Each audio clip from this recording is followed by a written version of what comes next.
Everybody, my name is Vivian, and so today we will read a reading. His topic is Lucia New School, written by Jessica Molody, illustrated by Gabor Utombo.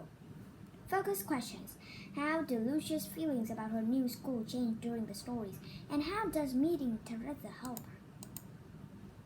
The new school sat on Orchard Street, but there wasn't an orchard in its sight. Instead, the street looked like the rest of the Lower East Side, an immigrant neighborhood in New York City. It was 1909. There were run-down tenements, grimy gutters, strange smells, and more people than Lucia could count. Pushcart vendors made their way through the crowds, hawking their goods. Bratwurst! Sweet and spicy bratwurst! A big man below. Pickles! 2 cents each! Shrieked a skinny lady with a kerchief. Fresh roast corn! Coming right up! A boy shouted. Not that Lucia could understand a word. The pushcart vendor spoke in a tongue she didn't understand. Maybe it was English, maybe German or Yiddish. Maybe all three. In any case, Lucia only spoke Italian. She had just arrived in America a few weeks ago. In her first home, a little village in southern Italy, the roads had been plain dirt, surrounded by quiet fields and fruit trees.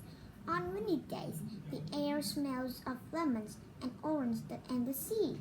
But one day, her parents had decided to sell their goods, bundle up their belongings, and board a ship to America. We are leaving for a better life, Lucia's mother had told her. In America, you will be able to go to school. In Italy, for farmers like us, there's only poverty. Lucia was thankful for the opportunity to go to school for the first time. Back home, the only school had been many miles away. Still, as she walked up the stone steps of public school 42, she could not help but afraid. The school long hallways and tile floor reminded her of Ellis Island, where she and her family had been inspected before being allowed into America. The school nurse checking Lucia's hair for lice thought nurse at Ellis Island had already had.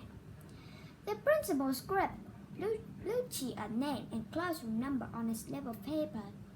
He handed it to her and pointed sharply toward the stairs. When Lucia found her new classroom, she took a deep breath before knocking the door. The teacher answered the door. Class, it seems we had a new student. What is your name? She asked Lucia. Lucia did not understand and shook her head. The teacher sighed impatiently. What is your name? She asked again. Lucia bit her lips. She didn't understand the question any better than before. There were 40 students in the class, all of them watching with wide eyes. When the teacher grabbed the slip of paper out of Lucia's shaking hand, they giggled. The kids of PS42, the Lower East Side of Manhattan, has housed a huge number of immigrants for nearly 2 centuries. The Benjamin Altman School, aka Public School 42, has always been a great sample of the neighborhood population. When the school opened in 1898, the students were mostly Jewish immigrants from Eastern Europe. Today, the students were 94% Asian. One thing hasn't changed, though. Kids in New York City refer to their public school by its number, not its name. So they don't call it the Benjamin Altman School. They call it PS42.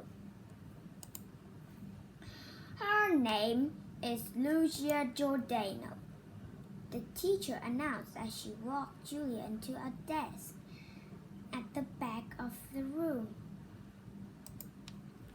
Lucia heard her name and felt her cheeks turn hot with shame as she passed her new classmates.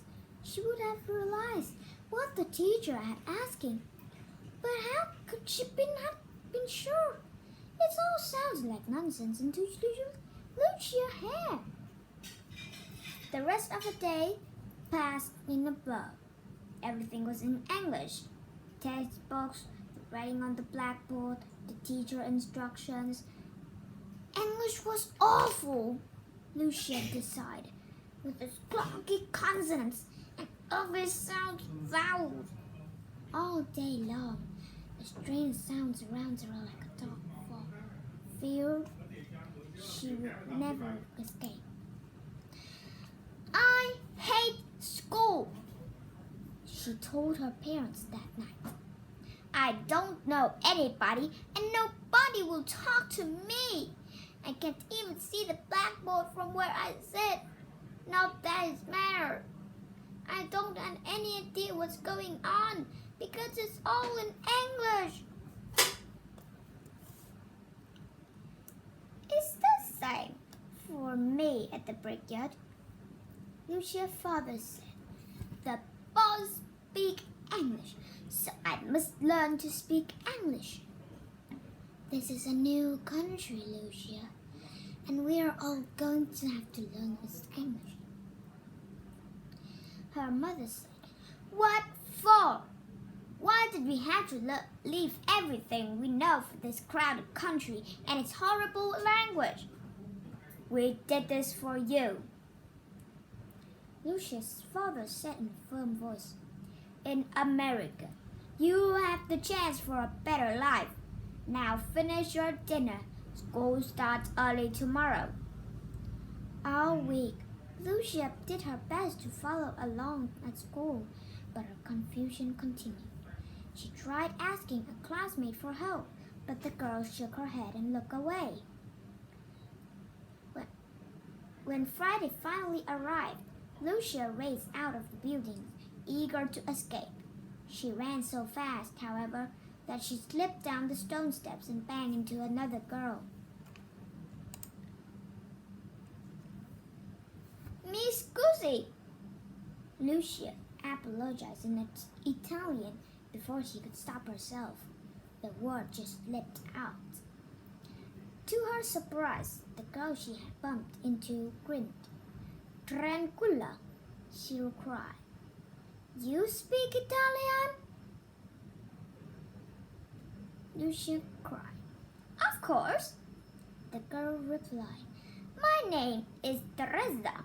We moved last summer from Naples. We live on Mulberry Streets now.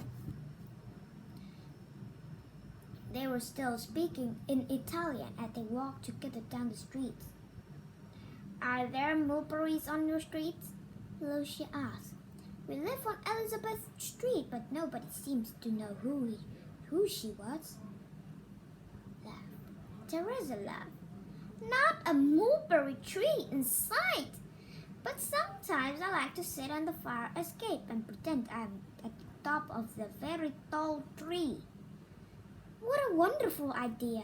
I will have to try that too, Lucia said. I'm so glad to meet a friend. None of my classmates like me. I tried to ask someone for help today, and she wouldn't even look at me. I never met such an unfriendly people before. They are not unfriendly,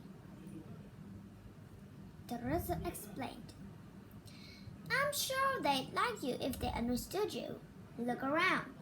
All the kids here are immigrants like you and me. Nobody speaks English, not yet anyway. Really? It had not occurred to Lucia that others were struggling too. Really? From all over. Teresa continued. Hungary, Poland, Russia. It's tough to find someone you can talk to. Lucky you bumped to me. Lucia looked around. It was the same busy street as before, but suddenly the bustling Lower East Side looked different. Maybe it was just so Teresa would have changed the way Lucia saw it. Suddenly, the many language and the different type of dress and the strange foods and the crowd buildings didn't seem so scary or overwhelming.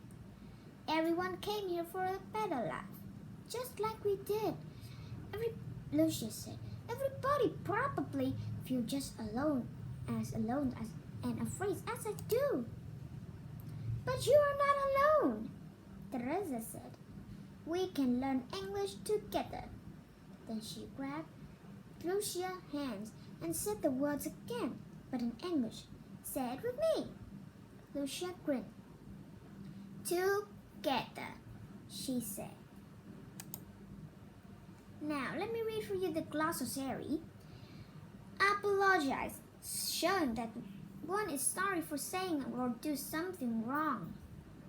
Confusion, a state in which one is unclear or uncertain about something. Immigrants, of or all relating to a person who comes to live in a new country, especially for the purpose of settling there. Impatiently, in an annoyed manner, usually because having to wait of something. Orchard, an area of land that is planted with fruit, cheese, or nut tree. Poverty, the state of being poor. Tenements, houses, or other buildings divided into apartments, especially ones that are overcrowded and disrepair. Tongue, the language a person speaks. Vendors, people who sell things. Connection, writing and art. Research to learn more about Ellis Island. Created a poster to show the history of an immigration station. Share your work with your class. Social study. Lucia is from Italy. Locate Italy and where you live on a map. How could you travel to Italy from where you live? Explain to a partner why you choose to travel the way you did. Thank you for listening. Bye!